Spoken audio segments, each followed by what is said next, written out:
Well, cool. Welcome back, dude. Oh, glad to be here. It's been a minute, but Crazy here that we it was are. a year ago today you were on the pod. Yeah, and then, For the first time. it's crazy. And since then, the glow up for everybody has been tremendous. It has. And we were hearing some more about your story, which we're going to get into. I'm super excited to talk about Valuable, your new streetwear brand. And then also your growth as a creator on YouTube. Yeah. Seems like, Or in general, like, yeah. He's getting flown. He's here now because of a workshop. You know Yeah. The fact that you got flown out this time. Last time we spoke, like you were just doing. You're just kind of spitting game. We got New Year's Eve in Barcelona. You know what I mean? Like, off the influence. Yeah, that's crazy. Somebody's got to buy these G wagons. Yes, exactly. Someone's got to pay for these G wagons. So, big thing that we want to go over on the episode today is all the tools that people need to build a strong e-commerce business in 2025. And obviously, you're building one right now with Valuable Studios, your streetwear brand. So, like, talk a little bit about, identifying product opportunities to start, because that's probably where a lot of people think, oh, I don't even know what I want to sell. Yeah, there is absolutely nothing more important, whether it's audience, your marketing skill set, whatever, than product market fit.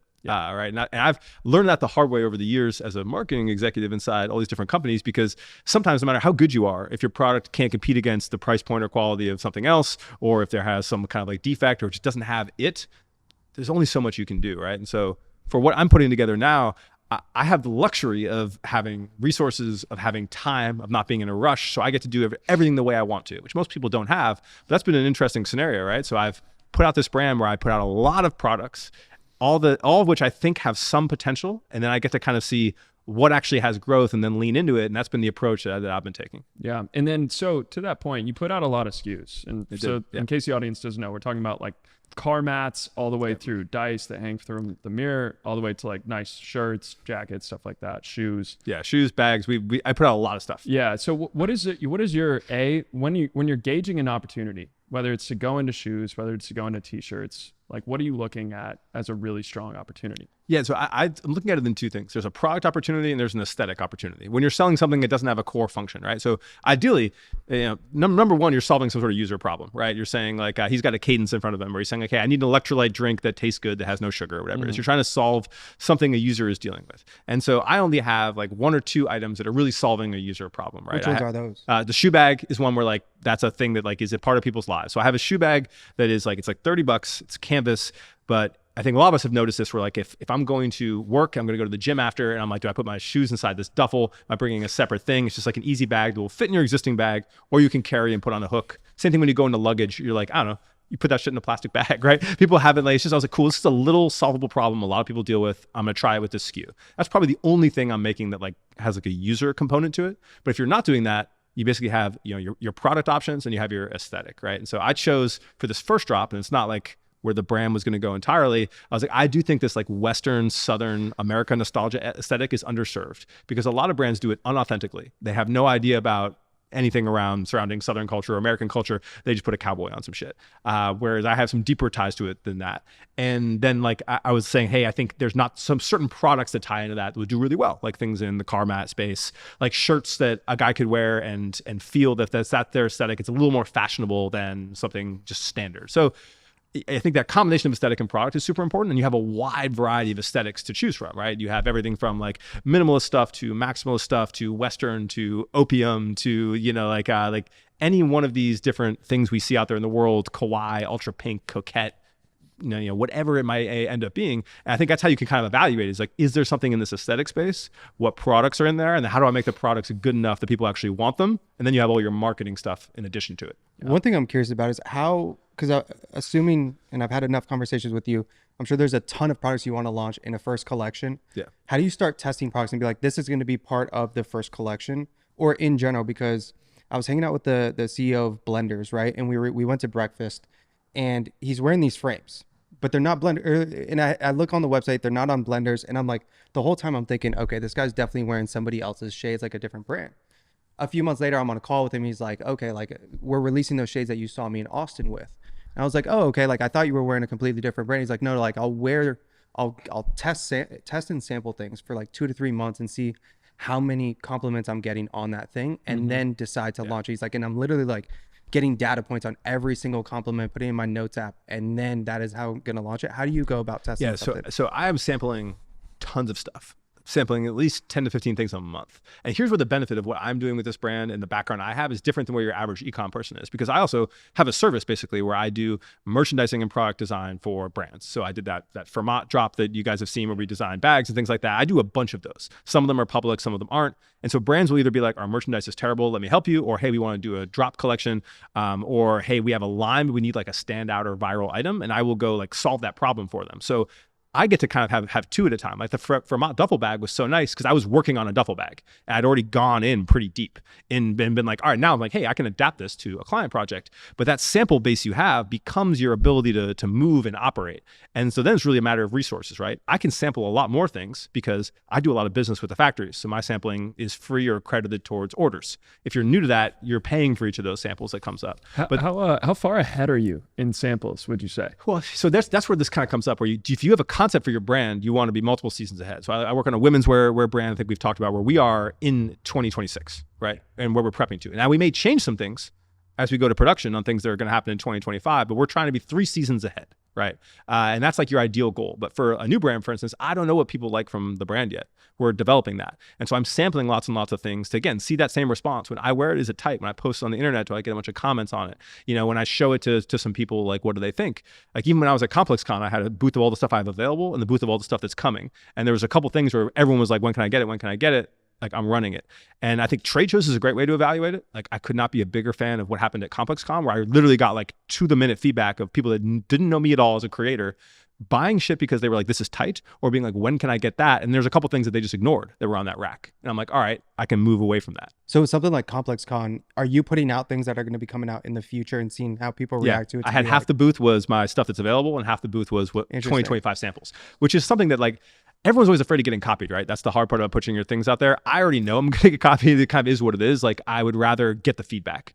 And you'll see that now, like some of the content I'm putting out in the valuable feed is I'm literally being like, here's a 2025 sample number 1. Here's 2025 sample number 2, seeing what the response is. And I'm going to so I think the sampling process and documenting that is a really useful tool, documenting in content, to be able to get that level of validation, because you can literally tell from content, or in my case, like, hey, sign up to get the drop for this, like how much interest you're going to have. Marcus does that with Mint in New York. I don't know if you guys have read like Mint in Minutes, but he's like two years before the actual shoe came out with Saucony, he was talking about like the vision for it, what he wanted to do, what he wanted to do with the shoe collab, how it's going to look.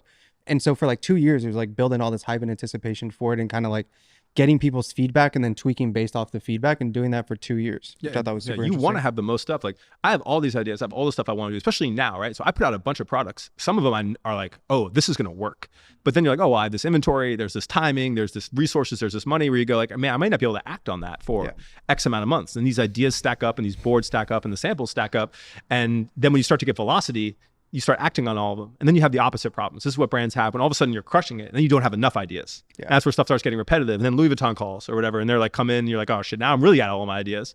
But if they call you and you still have a big backlog, all of a sudden your collection with them goes really well. And then you're moving in a certain direction. And like, that's what you get into. But I would be, especially if you have the resources to like sample as many things as you can, validate as many ideas as you can. Like, I was on the phone with a creator we all know before this about an interiors product I'm validating. I'm doing another guy you've had in this pod, like we're working on a women's bag.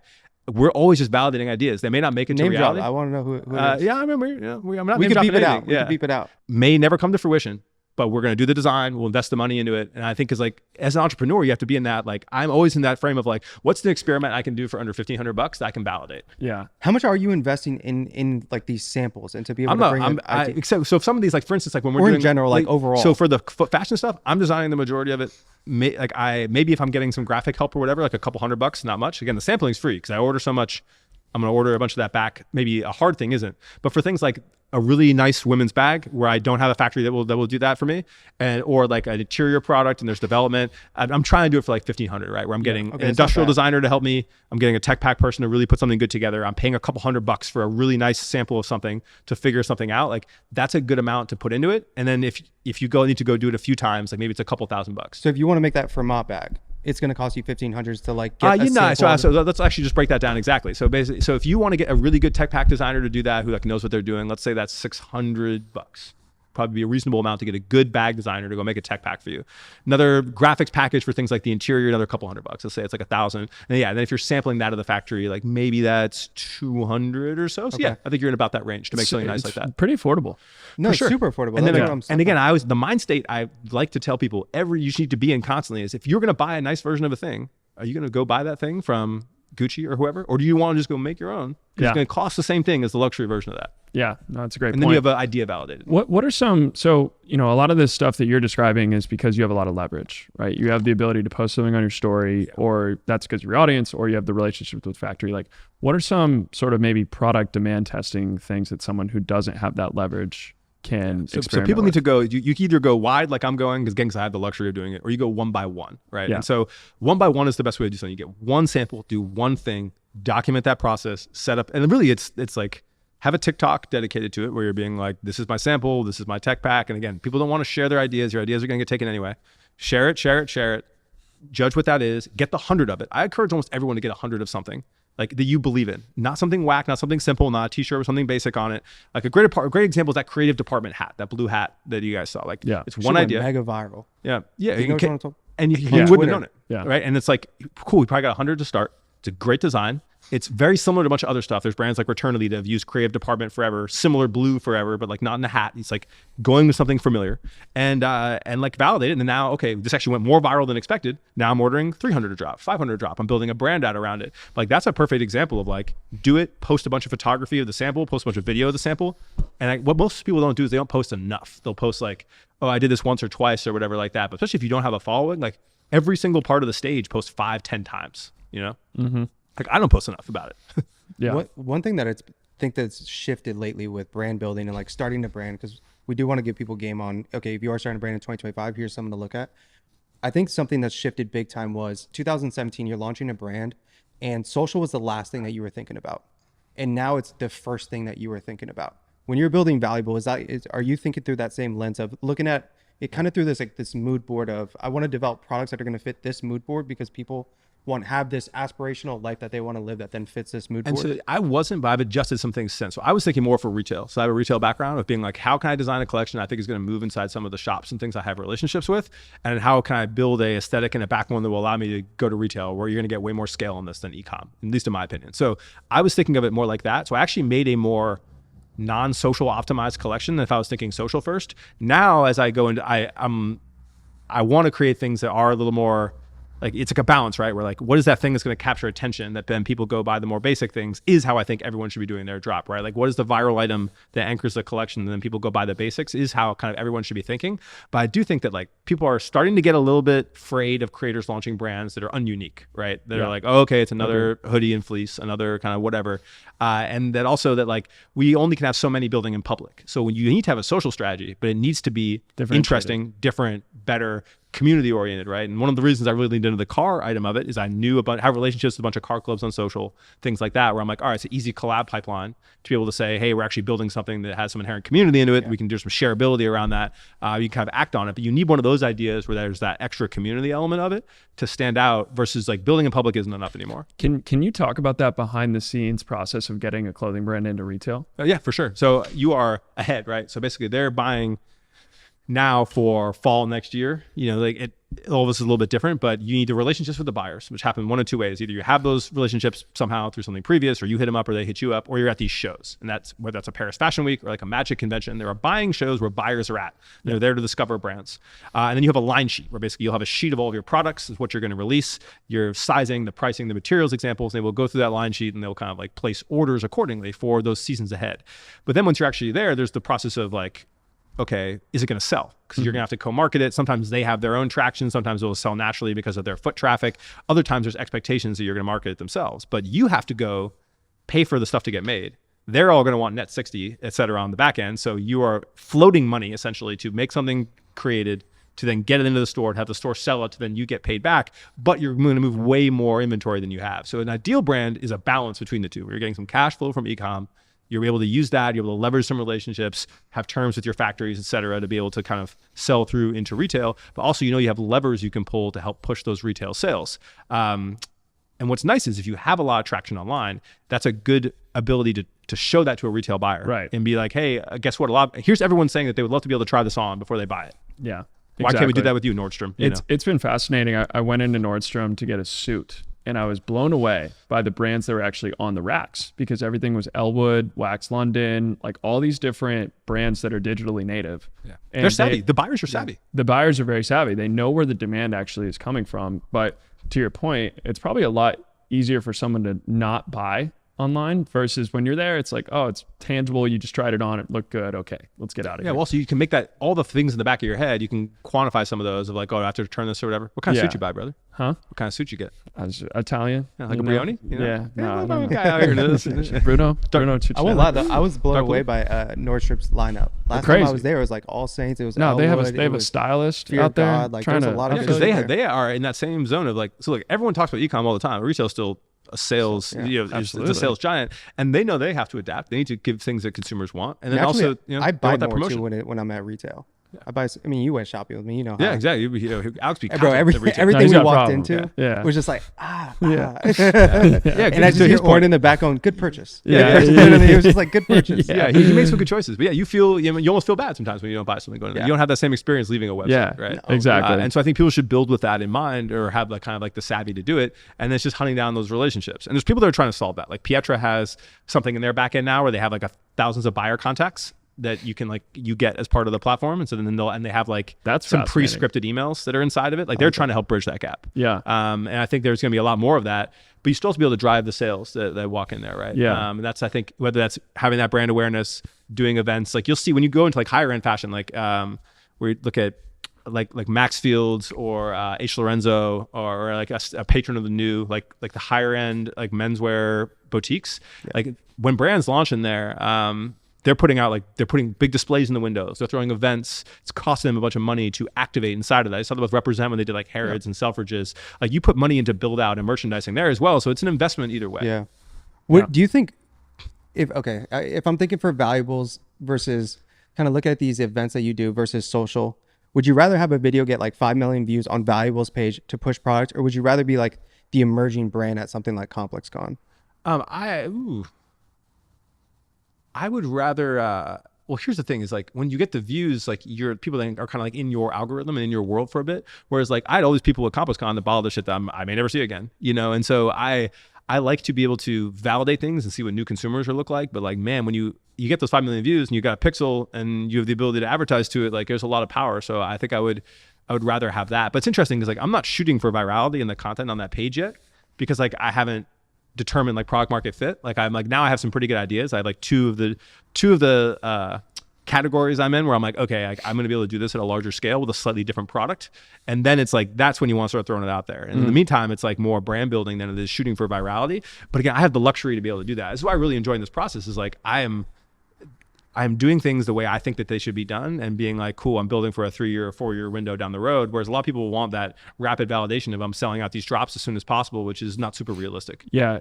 So as a bootstrap founder, like, can you talk a little bit about that maybe 80-20 strategy you're thinking with valuables content? Because you mentioned you're not trying to sell, or you're trying to create more lifestyle aesthetic content versus going viral. Like, yeah, I'm how's trying that to kind of have it. breakdown? Well, I think it's about the fit, right? Where I have a certain set of products that I'm using to validate like whether these concepts have bigger potential.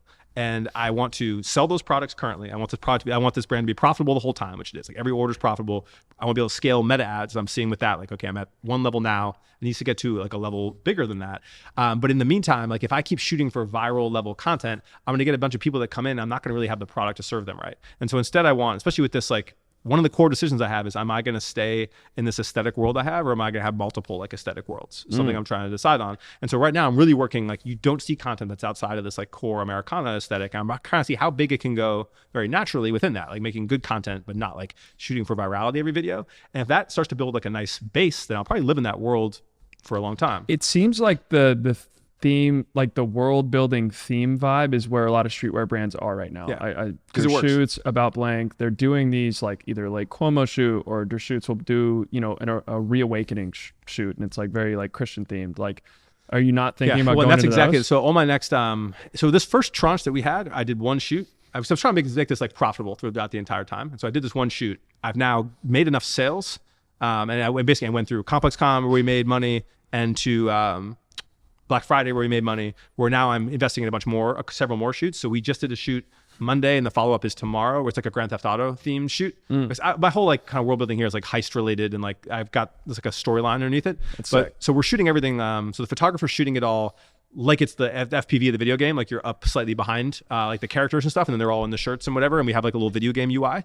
And so it's like we're doing a shoot like that. We're doing another shoot where we have like a vintage Ferrari and like a bunch of things coming out there. So I'm doing multiple shoots to that exact point, but I didn't want to come out the gate and spend 5 figures doing a bunch of these shoots and then like not have the sales to support it. Like I'm trying to do that organically and not kind of blow it out. But that's going to be like, we're doing 3 shoots in that style here before the end of the year that are going to kind of trickle out through the beginning of next year. And then that's where I decide, am I going to continue in this aesthetic world, or am I going to kind of like bridge into another aesthetic world? But that's where I think like brands need to be living, breathing things. You can have your super concrete vision, but if it's not selling, having the ability to move through X and Y is going to be interesting. And right now I'm starting to see is I actually think there's going to be more, I will have more fiscal success focusing on like some of the things I've done, doing more like basic versions, like less aesthetic driven versions, would sell more to my audience. But then I'm curious, does that give me more brand resonance over time? And this is the things you kind of have to think about as a creator, like how much are you tapping your audience versus how much are you finding something that's going to move on its own? And because my content isn't always going to be about brand building, really want to find stuff that's going to move on its own. Something I want to rewind a little bit to world building, because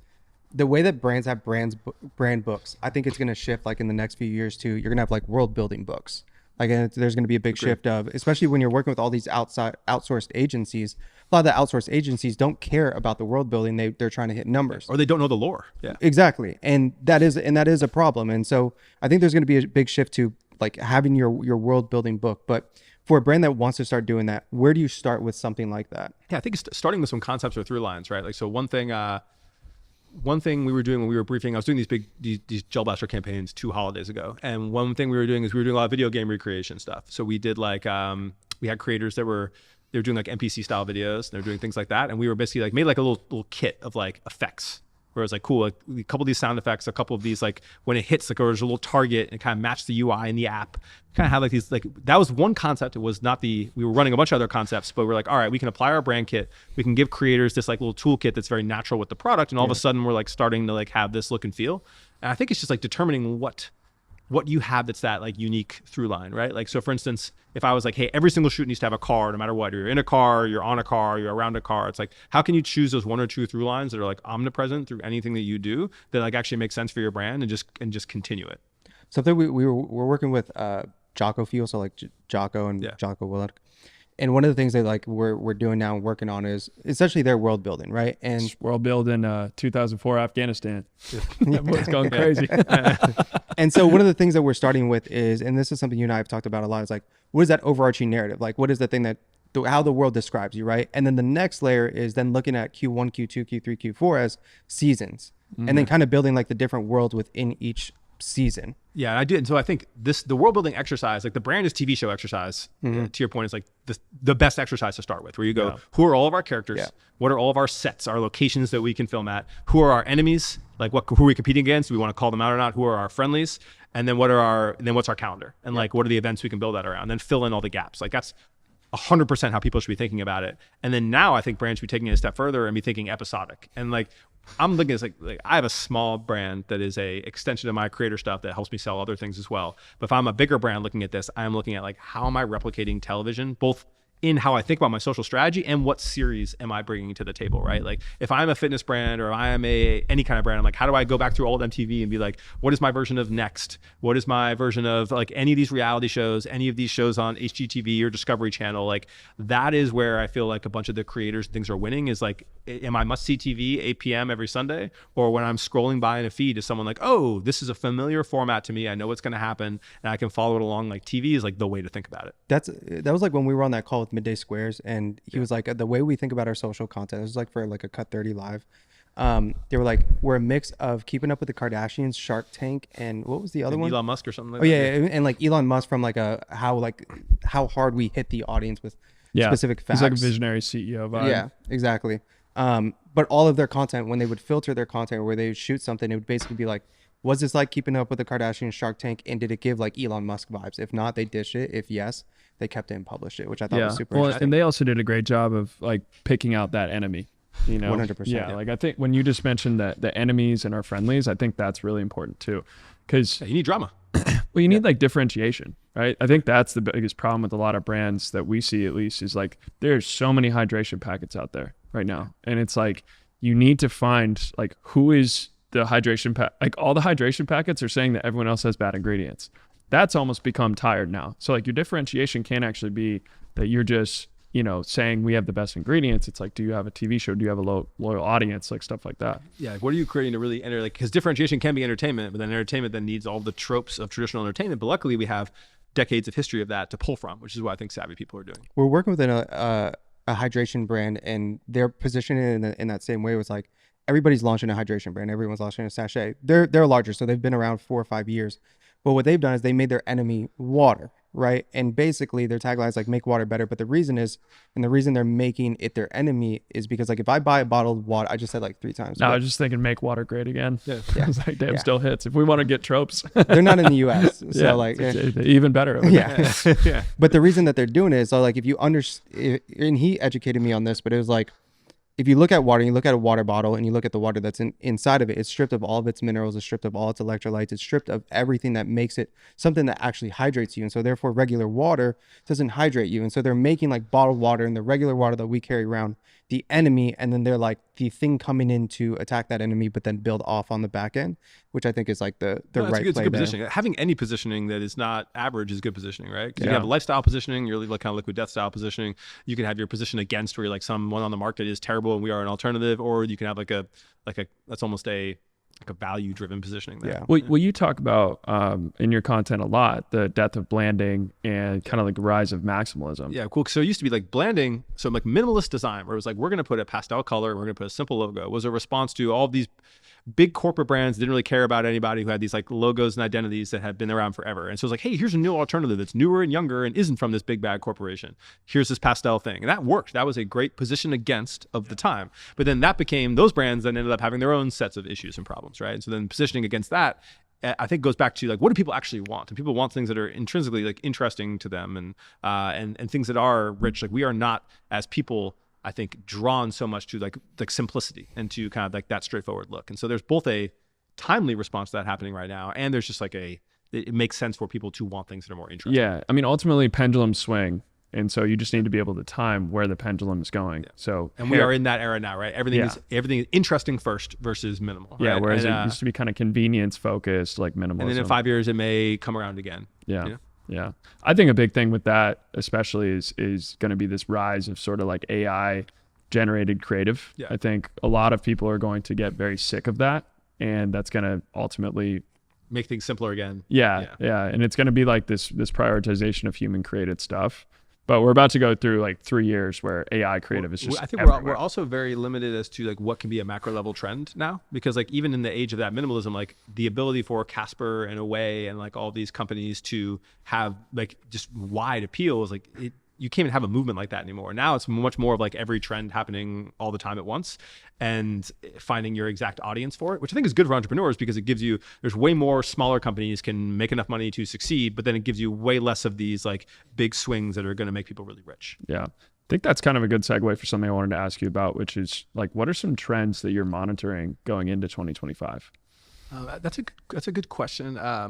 If you want to like, these existing brands going wide versus deeper is one. So for instance, we all like brands are entering into a lot of brands are entering into hydration. And a lot of existing brands are adding hydration segments to their brands because they see the data supporting it, and this is like a very traditional retail play from bigger brands, right? Where you say, all right, cool, I'm Kellogg's, I sell in a wide variety of units. But now you're seeing everybody from like Ridge added luggage, Simple Modern people launch their own like electrolyte business. You're seeing like all this kind of go wider because I think what you're seeing is a lot of these companies that are very e-com focused or even just like internet marketing first are kind of saying, hey, new customer acquisition is actually getting harder for us now. It's getting more costly, but we can sell more things to our existing customer base, which makes sense. But and I think we're going to see a lot more because I think we've only seen like the good poster children of it. Like even Graza now not just has olive oil, they have granola, they have chips, and like, I mean, you could see a whole canon of brands under that, like, and things after that. I think we're going to see, anyone who has a good customer base is going to want to be doing that and like thinking about that product development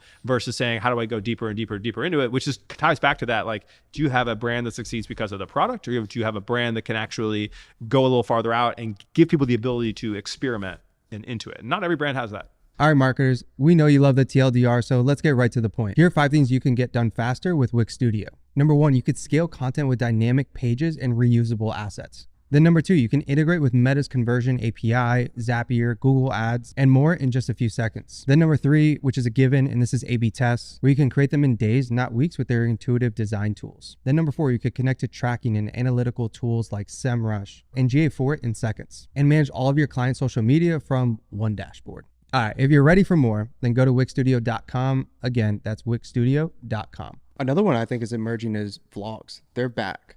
And I think what's leading it though is the fitness space, kind of like the streetwear space, where nearly any founder who's in the fitness or streetwear space has a like behind the scenes brand series. I think you're going to see a lot more different brands. Like you look at the next emerging Graza, I think you'll see that from that kind of brand. I think you're going to see more of, I actually think it's tons happening right now. I think you're going to be right in this next year, and that everyone's going to be copying that, and I think it's going to hit a saturation point. I think what the next piece of this is going to be is similar to what the streamers do, where it's like this big weekend, this big 30-day thing. You're going to see all these brands adopting like the streamer mentality of like, hey, we brought all these influencers here for the, like the Graza olive oil games, and everyone's doing X and Y. They're going to try and make these like spectacle events to have like a live component. They're being clipped on social, and they're going to be copying from streamers. Is definitely that wave. I also think that we're going to see there's a brand called IMGIA. It's a women's wear brand where like almost like the majority of their models now, not majority, but a good chunk of them are influencers, like people lead their campaigns. I think it's going to be like social following first for how people book that for savvy brands, and like tying those into campaigns. There's another one I think we're going to see. I'm surprised we haven't seen more of that. I think the core people argue against it, like, oh, they can't act, they don't actually know how to model. And it's like, cool, we actually need to create campaigns that work with that. That's something Gia has done very well, where like the awkwardness of those people compared to the other models is almost like kind of funny and like part of it.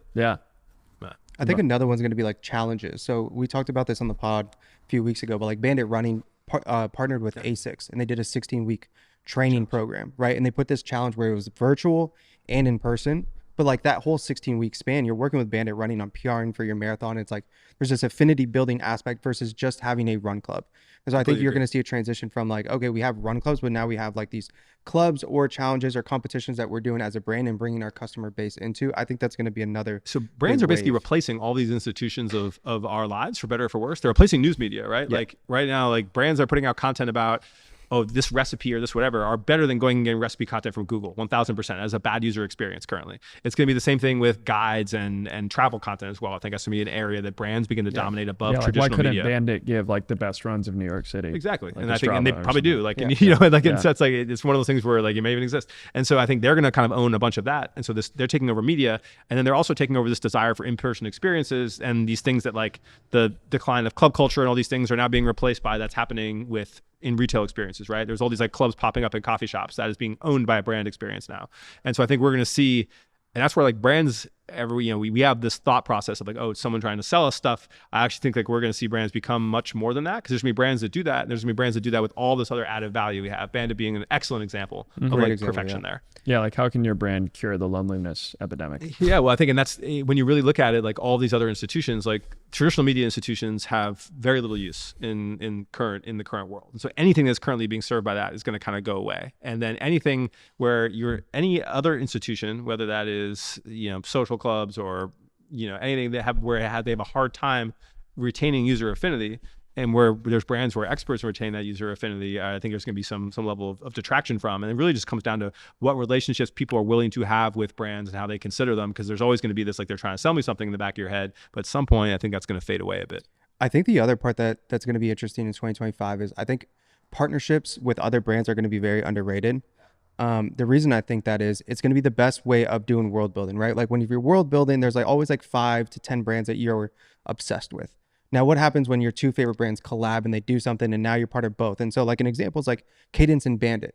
For the New York City Marathon, they did all sorts of different events together, and they brought the Cadence crew to the Bandit crew and the Bandit crew to the Cadence crew.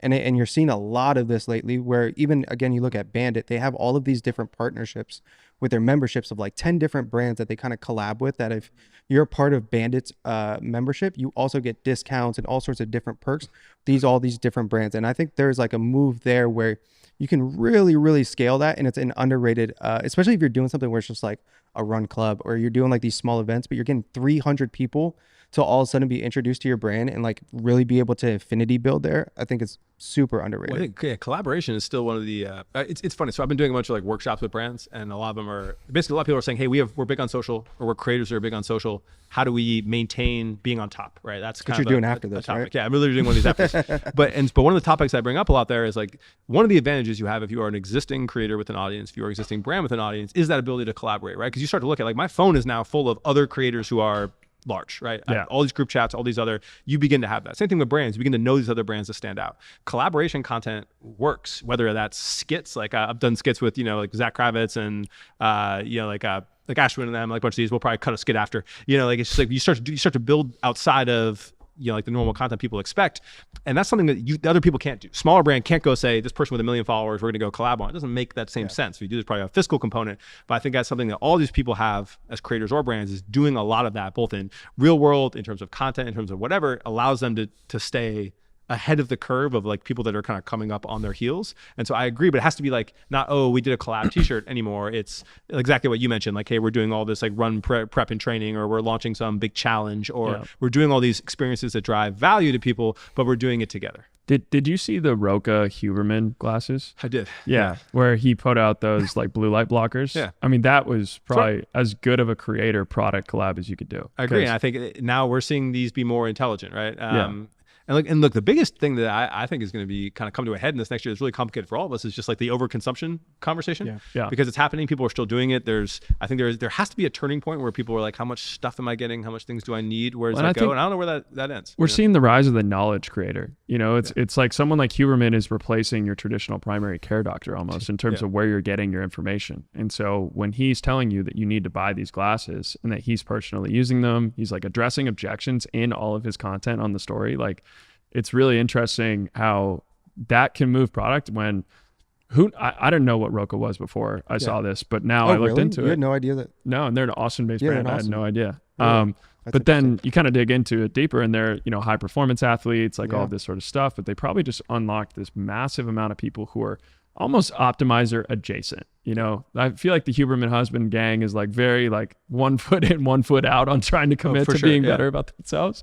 And so that's the perfect product for it. It's like, oh dude, yeah, blue light really does mess me up. Like, let me just try these. We keep being introduced to all these new things that like weren't in the budget, that we didn't know we need, but now we really desperately need. And that's happening absolutely constantly. And I think the dollars out there in America right now, like, are there and supported. Maybe that continues forever, but I am really curious what that, I think brands who want to take advantage of that, I think things like swaps, like clothing swaps, being like, hey, this is a meetup just for guys that wear XL. Like, that's fire. And then you all bring your stuff and like, swap things out. A bunch of big dudes. Just a bunch of big, we're like, same thing, but like I do that across any size, right? Or any lifestyle or any whatever. It's like, hey, there's this ability to say, we still want those experiences. We want to have new things. We want to bring X and Y, but like maybe we're not consuming something new to do it. I think there's rooms for a brand to operate in that space, because now you see so many people reselling. Like Arc'teryx is one of the first people to really do resale. And like have the ability to buy used stuff. Ralph Lauren has a whole segment of it now, and you're starting to see, okay, brands are going to embrace the ability to like get secondhand on their platforms, but also we're going to see facilitation of like swapping of experiences, because I just wonder how long that consumerism at that level like can continue. You should hit like a urban cowboy meetup. Oh yeah, I think after seeing how CompassCon went, but even just like, hey, even when you do one of those car meetups and you have like a swap or you have some level of like X and Y, there's so much opportunity. It's all just time and resources. Yeah, I think there's the content piece too, where similar to what you were saying about like you're able to team up with Zach, you're able to team up with Jordan and them, but this works really well for small brands as well. To be able to do these collabs and really piggyback off of 5 different accounts and kind of grow together.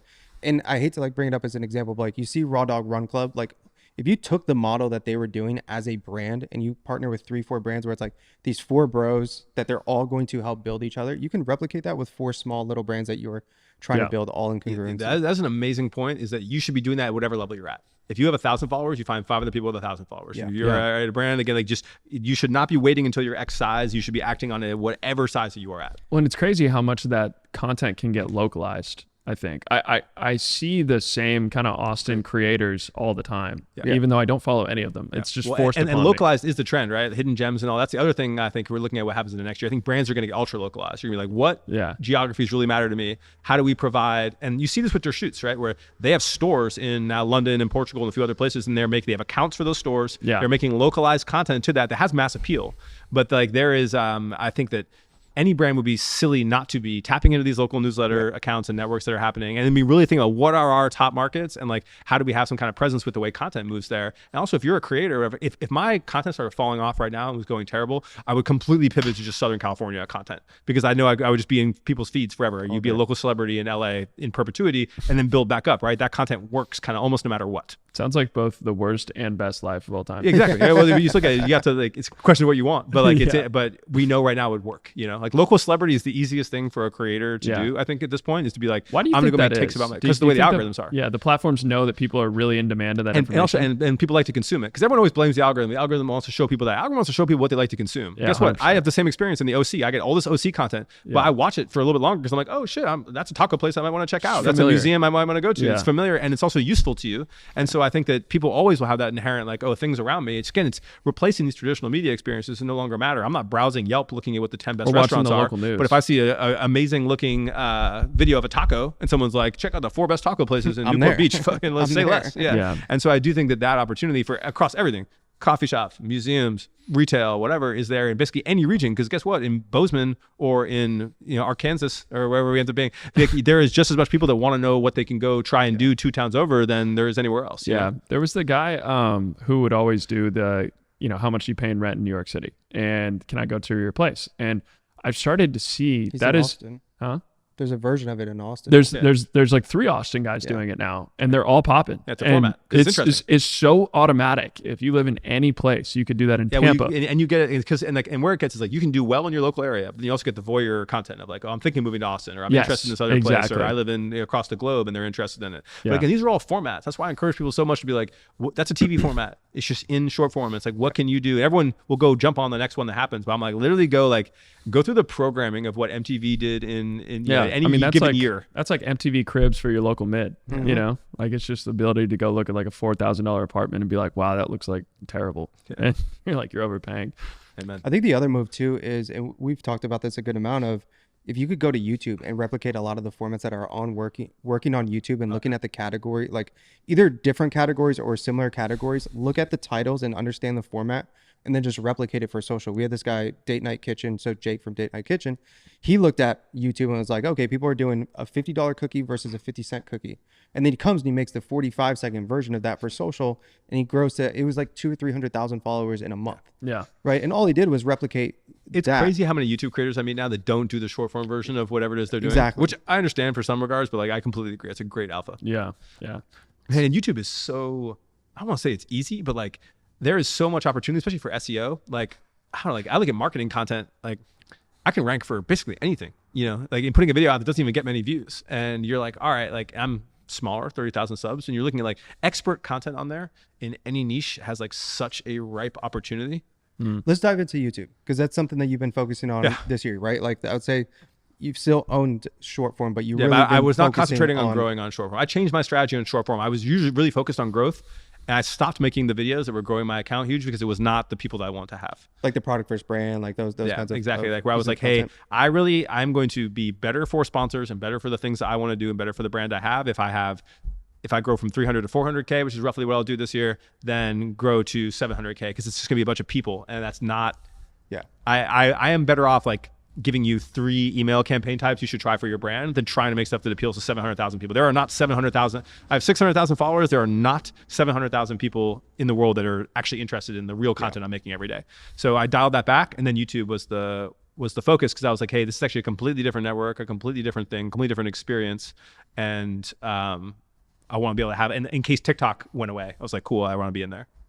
And so you had kind of an inflection point, I feel like, with TikTok or with YouTube, where you were kind of like 4,000 to 7,000 subs, and then from 7,000 to what you are now, 30,000 subs, has grown a lot faster. Okay. What were the things that kind of shifted there? I think all the things that you would, all the things you'd expect. I didn't really understand. Like I wasn't sure what people would want. I didn't really understand YouTube, whatever. Like once you start to get the like, oh, here's the flow of the script. Like here's kind of the packaging that people like. Okay, now I'm just going to repeat these. Similar to short form, right? My short form is several ideas repeated, right? Where it's like, all right, cool. Like I have a collection video where I show a number of things. I have a tactic video where I walk through like X or Y, right? Like a versus video where you compare 2 things. And I kind of just need to find those formats for YouTube. And now that I have them, where I have like how to do X in X minutes, or like here's a category of all these things that are happening, or here is a aesthetic video where I show how to do this concept or whatever, an art direction video. It's like now I have those things and I can repeat them, and that's the core, and I repeat those, and basically I'm trying to experiment once a week and then repeat something that works once a week, and it grew much faster.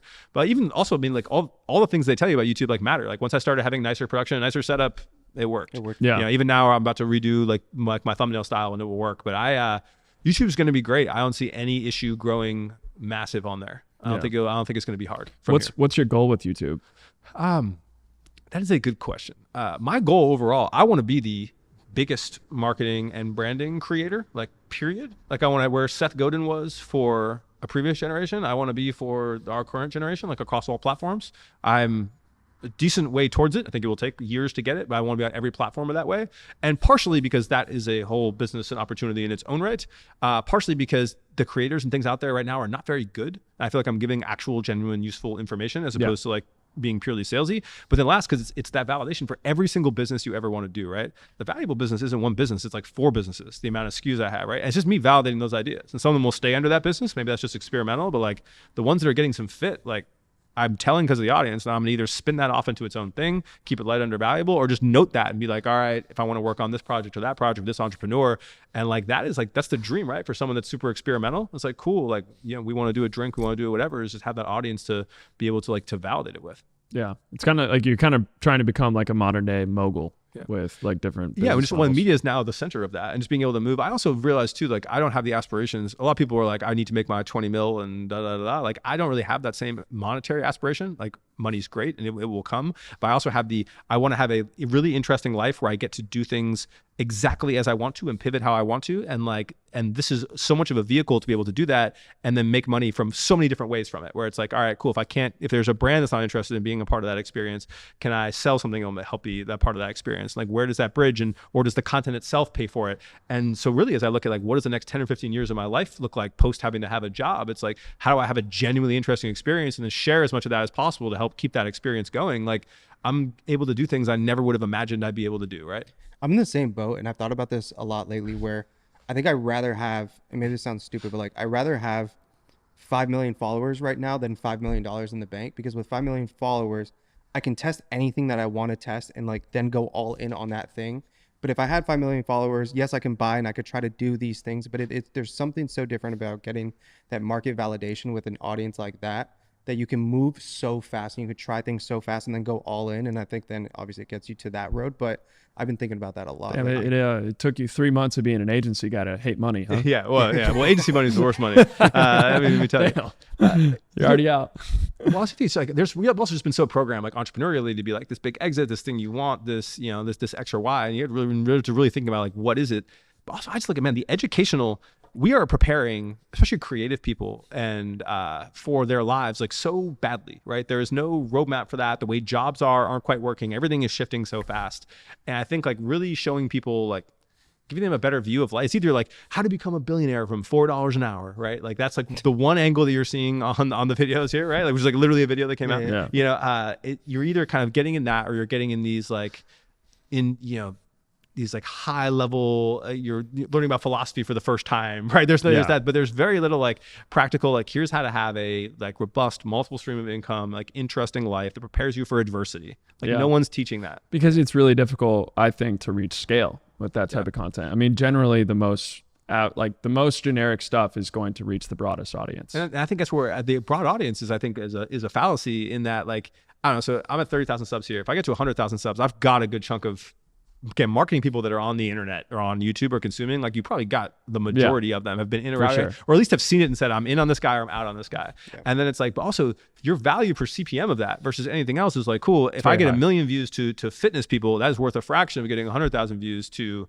people that are actually have the purchase power on SaaS. Yeah. And so like, I think there's a lot of this to kind of look at too, because I've been caught in that, right? The view thing gets in your head. It's ego. And like, I would much rather now, like, I'm much prouder of the fact that I can get 30,000 views putting out an extremely tactical video about email marketing than I am that I could get 1 million views, like making fun of brands. What's now that you're kind of in this new zone, I would say, like, what's kind of something you wish you knew when you were looking at opportunities before? Like, how are you evaluating new opportunities? So I guess like, Like agency stuff, I feel like is a trap. Trading time for money is just really, really hard. Yeah, right? It is. And it's easy though, because it's like it's there. You feel good. You can complete it. It's not intangible. You can plan it. So there's a lot of those benefits in your head. So I would have I was doing some of that stuff. I would have cut all that earlier, for sure. And then also just focusing on the things that you feel best about. Like I guess it's one of those where I always feel like every time I provide value, I get all this value back exponentially, and you can't describe it. So you're always afraid of it because you're like, oh, how does this actually even make sense? But I think I would just be leaning in more into the things that I really enjoy about it. But yeah, it's a complicated question. Yeah, I guess in the interest of like the audience, like who's probably looking at a bunch of different opportunities. People might want to go into content agency. Like, do you view certain things? Maybe YouTube versus Instagram. You're obviously investing a lot into YouTube versus Instagram as a channel. After Instagram. But exactly. So it is, and we talked a little bit about streaming, are there different blue ocean opportunities out there that you're looking at that people should be thinking about? Yeah, I think there definitely are. It depends where you're at. So one thing I do encourage is that reason I can look at agency money a certain way is I have an agency I've been an owner in for 7 years. And we know all the ups and downs of that business. Has 40 people. It's had horrible years. It's had good years. I recommend everyone have those experiences. You need to work brand side, especially with a smaller brand where you're really in the weeds and you're doing everything and your guys are trying to win, and you need to work at an agency. It's core life experiences. And then even having your own version of one of those two things, whether it fails, however long it goes, I think before you're the age of 35, if you've done all three of those things, you are very equipped for life from there. And so I think that's one thing I do highly want to encourage. I'm in a different place in my life, so I'm looking at things differently. But then in terms of experiences going into the next year, it's still easier than ever to grow on short form. And especially if you have any level of unique perspective, and I think that's the place to start. Because YouTube, if you don't know people that are doing YouTube and you don't have the ability to workshop with other YouTube people how to get good at YouTube, I don't think you're going to have great success. You're going to put a lot of stuff into the void and it's not going to get any views. I was able to succeed on YouTube because I'm at a management firm that knows YouTube, and I am able to pay people that know YouTube to help me out. And I have the ability to have editors and all this stuff that we were able to kind of move on it. If I was started there as my first network, this would not have gone as well, right? So I still think that short form is the way to start. TikTok especially, but then streaming is the blue ocean, right? I think streaming is, when we look at 5 years in the future, what things are going to look like, right? Everyone ages 16 to 20 has a second screen on, right? Especially boys, where they're doing anything. They're doing homework, they're watching sports, they're on a phone, whatever. There's a streamer in the background for a large chunk of the population. I think that's actually a good workflow, right? It's kind of like listening to a podcast, but somewhat interactive. And right now those are all kind of, obviously there's a whole bunch of cottage industries of these, but it's gaming and it's bro stuff and it's light entertainment. But as what we've seen with doing the Brand Brothers stream is okay, cool. We will get a bunch of director of marketing and serious people who are just on during their day. We're oh, I can hop on a stream and I can ask a question or I can be a part of a conversation relevant to me. I think that second screen as streaming opportunity is absolutely massive, both for brands, almost easier for brands. Cause I remember one time I was talking to my friend who works at Erewhon. I was like, well, you just need to have the live cam of just the walking into the Beverly Hills Erewhon, cause it's just weird. And it was just if you just had that 24/7, and that was a stream, that channel would probably be yakking, right? 100%. It'd be Erewhon cam, so brands have it easy because they can alternate creators, they can alternate people, they can keep streams going versus you're one person, you're streaming all day. It's exhausting. But I do think that companionship streaming by niche for almost any niche. Hey, I'm working on my car, I'm streaming it. I think that is a big opportunity that is, but there's a moat to it because it has some IT challenges, it has some personality challenges. But if you are able to cross that moat, again, the bigger that moat is, that not everyone can do it and do it well, the more opportunity and upside you have if it is highly consumed. Yeah, I keep seeing a lot of these prominent podcasters are doing Shark Tank, and they'll be having people pitch them on a podcast. And I just can't help but think, man, if someone just wanted to replicate Shark Tank on Twitch, and that would be a weekly thing, it would blow up. Again, taking any of these things we just talked about to replicate for short form or for YouTube or whatever, it's the same exact thing on streaming. And you're seeing it, and people are doing it at such a high level. Kai Cenat's doing it at such a high level. They are scripting and moving these things so fast and so efficiently is actually shockingly impressive. Yeah. I think the opportunity to looking at something like streaming is, when you look at that blue ocean, it is so hard to be successful because it is what you said.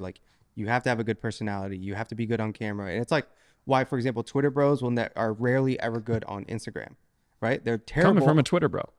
Yeah. All of us were Twitter bros, but we're all good on camera though. Yeah. But there's a huge selection of individuals that are never moved from Twitter. 100%. Right? And then you get to Instagram, and then there's a huge portion of individuals that are never going to be good at getting on YouTube and doing a 10 to 12 minute, 15 minute video because for whatever reason. And then there's going to be a huge portion of those individuals that are I don't have the personality to be live and be able to do something And it's like the higher you go, the more opportunities there are, because there's going to be less people that are going to be able to swim in that ocean. And I think that's super It's also an interesting. improvement scale, something I think about. Like I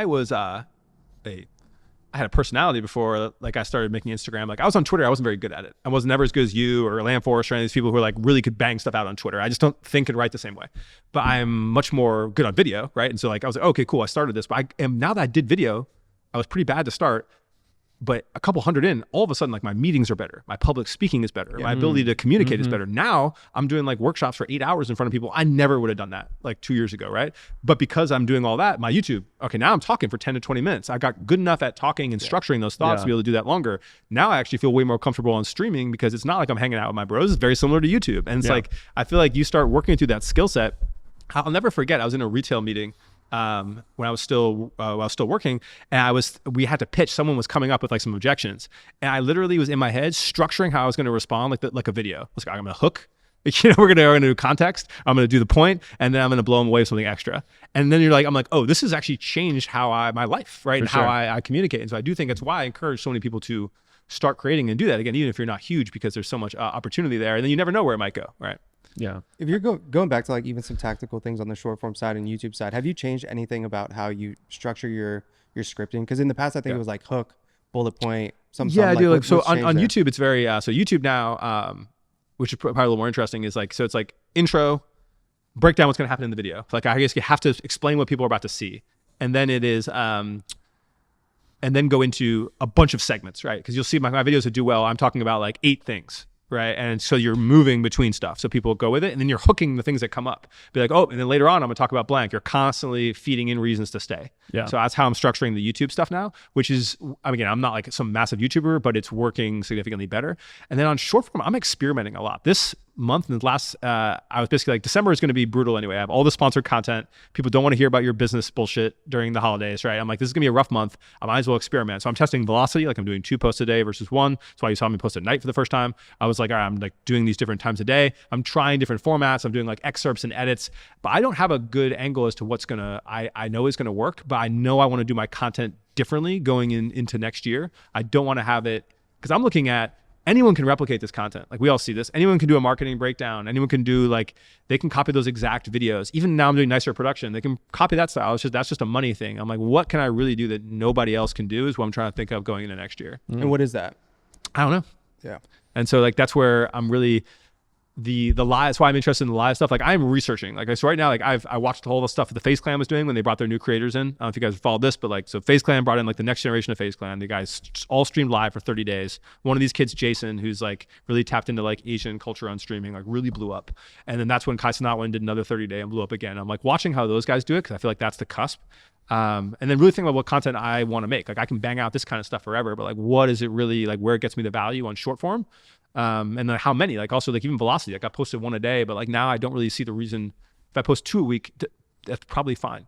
2 a week? Yeah. If I did way less, I'd probably be all right. If I'm doing 2 a day right now, I'm like, is that better? I genuinely don't know the answer, but I want to find something that's extremely unique to me versus what I feel like I'm still making content that is replicable by others. Yeah. I'll brainstorm a little bit on, because this is something that I'm going into 2025 wanting to do.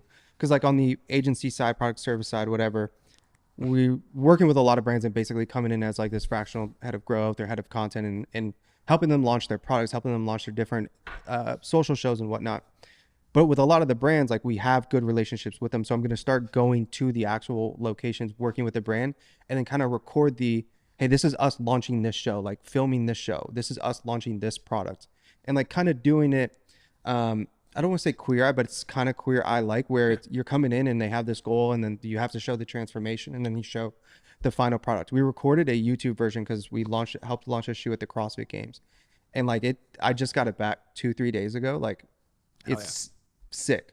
But the hard part was it took 3 months to produce versus like the short form could have taken a week to produce. And not only like I feel like my vlogs drove way more growth than my other videos this year. But obviously, like there's purpose of all these different things, and so you're really kind of looking at like what are the goals? What we're really trying to get out of it. The other thing I think about is like I've seeded a lot of content to other creators now. Up and like, hey, they can do this just as well as me. I don't want to be making the same. I don't do like playbook breakdowns anymore, because like you make playbook breakdowns, they're better than mine. So it's like, all right, so if someone else is owning that, but then I'm like, do I want to go on like a shock and awe tour for 6 months while this content's still relevant and just do as much of it as I humanly can and then like exit it out? It's hard because again, there's no model for any of this, especially at this level. Like, you know, there's like, I don't know, there aren't like bigger creators to aspire to or look to in this niche. So then you're on top of it and you're like, shit, like where do I look at, you know? And it's a different space. That's a really hard question, but that's why I got so ahead on content. We were talking before the pod started, like I'm 5 YouTubes and 20 short form ahead because I need until the end of this year to figure out what I'm going to do.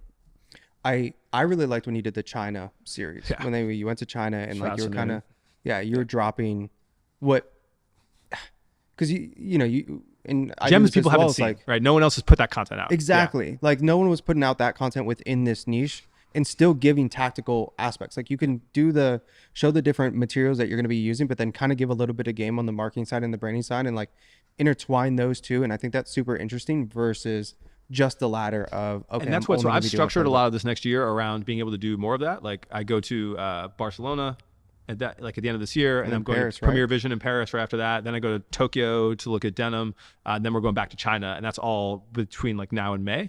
And maybe I'll slide 1 or 2 others in there. And I'm like, all right. But then it's a question of like, okay, well, what purpose does the other content serve besides like, and it's just, and like really thinking about like, what are those formats? How does that succeed? And then how does that make me stand out as a person? How do you tie in the brand? Usually like hard world building questions. And even with like a team and management and whatnot, it's like, I could spend the next 20 hours trying to work through where it is and not know if I'm getting in the right place, That's where I think it gets interesting of attaching your pillars to a purpose, which I think is underrated and doesn't get talked about enough. Agreed. Where it's like each content pillar that you have has to serve an overarching purpose. And then when you have 5 different content pillars, then you understand, okay, I'm doing these playbooks because it drives leads for the agency. When I create my vlogs or when I create my BTS of this, it is doing X, Y, Z. And then you're attaching the purpose behind each pillar. Yeah. Alex been on fire today. I feel like since you've been in the trenches all Black Friday, you're on it. You got the heat. I'm back out. The last 2.5 weeks, 3 weeks were rough, bro.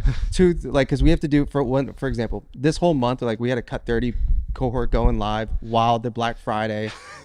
And bro, like we were all like, like we have a video sharing channel that we have to go into and give feedback. Bro, I swear, like I'd feel so bad because I'm only getting into video sharing at like 12 o'clock at night. Yeah. You know what I mean? And team members pick up the slack. Yeah, we did it, but it was everyone's grinding. Yeah, it was a tough. But I feel like we're more in it than ever. But even that's the whole thing about like why that feedback is valuable. Has been like, guess what? We're just getting out of the trenches of like. Well, not only that, the video feedback is going to be like, my attention is already elsewhere. Like we definitely hit a lot more one-liners with with feedback. Yeah, like you're already distracted. But it's funny. We had way more success this time than ever because we've changed up some of the curriculum, and it's interesting to see like how those. If we hadn't done that this time, like this could have been a bad Cut 30, but it was probably one of the best Cut 30s because the shifts. It's when you say best, what are you saying? You had the most students? Yeah, the most students succeed. That is the number one metric. Is have people had one video that shows them that they can do this? That's number one. And then number 2 is have they like gotten a format where they're going to be able to continue? Yeah. And we have had more than ever. And like the biggest shift we had was we first would give people homework within week 1 of like, hey, rewrite these hooks and do copy work. And then we were like, what if we just get people to ship very easy videos in week 1? And all of a sudden we have a content wins channel. It was like there was 7 or 8 content wins within the first few days. Like, hey, my first video hit 20,000 views and they have 0 followers. What do you think? What do you think makes the most successful Cut 30 student? Like, what is the common trend? I hate to say, but consistency. Like you look at Hans. He's a dog. Consistency and angle, right? Because even the people that are popping out of this one, we have a woman who I'm super bullish on, who's 53, who's doing like how to style your outfits. Gen X mom. Yeah. Nice. Run it. Yeah. And it's like, it's just like all day. Facebook and then I sent it to my own mom. And I was like, send it to my mom. And then we have Australian sauna guy. I was like, good gold, right? Yeah. Give me Australia plus anything interesting, right? And so then you like, and so it's just, again, you just have to have like, it's consistency and niche. And I'm like, if those people both posted a lot of videos, and we have a bunch of other really solid creators in there. Shannon's her second time back. She's a photographer and she's like doing BTS photography stuff. Her stuff is fucking great.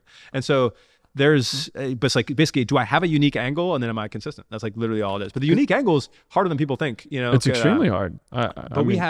But people get it because we break everything down to a science. I think the thing that Colin and Alex and I share in common that has made this all easy is we are all the kind of people that look at anything that happens ever and go, well, if I just break this down one level and I break it down another level and break it down another, okay, now I have a formula. And there's not a lot of people that think like that. And obviously you think like that too and are doing that like on the TikTok shop side.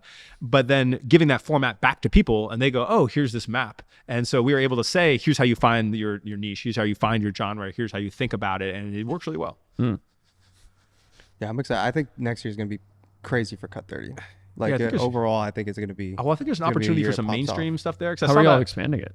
Well, did you see that? There's that New York Times article about like this guy launched that influencer, a business to help make somebody an influencer, and like there's like mainstream media coverage of this stuff. Where we live in this very specific niche. Just I think- riding the moat. You're riding the wave, you think? Well, I think we are basically still only promoting this to like the base that knows us on social media. There is a moment where Cut 30 like goes significantly more mainstream, which happens either if one of us becomes like massively famous, or if we have some other like additional marketing strategy or value-added channel or anything that goes on top of it, where we're doing it for just tons and tons and tons of people and people outside of this like atmosphere that we work in.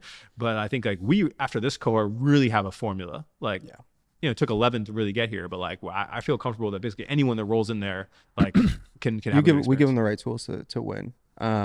I think that the challenge we always deal with is like for neither of us, this is our main thing. Yeah.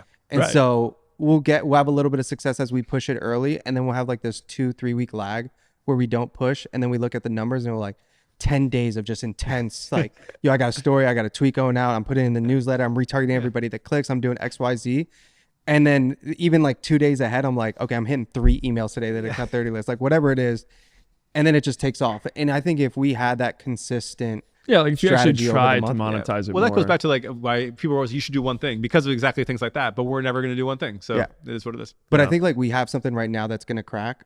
We launched a 7-day challenge, like a free 7-day challenge, where like you come in, we're gonna give you the game, we're gonna give you like a playbook, we're gonna get you to do a little bit of homework, and that's crushing. One thing I'm curious about is like, have y'all ever looked at making the Slack channel an ongoing paid community? we Or did. It didn't really to get MRR. Yeah, Yeah. it didn't really stick. And I also think that like there's something about the finite nature of it that really helps. Yeah, for sure. Yeah.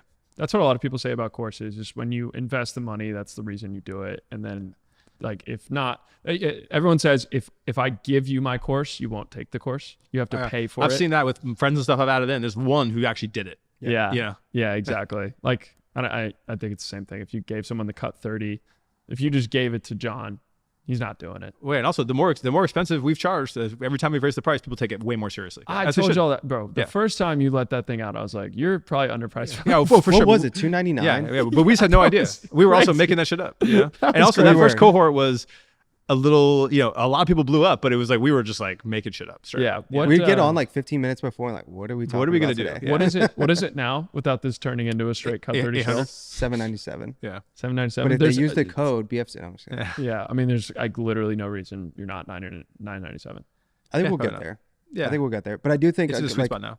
I do think there is a move to whether it's $30 a month, $40 a month, and we get like old past Cut 30 alums and get them into a Slack channel and they're giving the feedback. The problem is if we had 1,000 people into a Slack channel, me, Oren, and Colin cannot give. Yeah, because good everyone's quality always asking feedback. before they go. They're like, "Are you guys actually in there?" Do they like we feedback everything? Everything. And so that is Yeah. just that's not a scalable thing, but it's also part of why it works. But I wonder if we got the if we had a couple Jamals people to do that, yeah. of the world and Yeah, but I also they're think I owning don't that know if people community. really. I don't know if that's what they need. I think people were way more likely to. People run it back all the time. I think that's a better value. Be like, all right, I'm gonna go read through this with the new things that have come up with the changes you guys have done. Has anyone that's ran it back seen great success? Yeah, so a lot of people Yeah. actually. We're having one now. That's like this woman Shannon who's ran this back now as a photographer did like okay on the first one, started making some stuff, and then now her ones off this one are like cracking. Yeah. and you could tell it's just like, oh, I'm getting it. I just needed another accountability thing, basically. well, shit, that's a wrap. What's up? I appreciate you coming Always a through, dude. pleasure. It's always good when you jump on the pod. It's been a minute ever since been. you're not with Gel Blaster Yeah, anymore. and but it's we'll kinda try to been be. awesome. I'm doing another one of these workshops out here. I think in Jan, so I'll be back. Nice. bet. I'm enjoying the Oren the Entrepreneur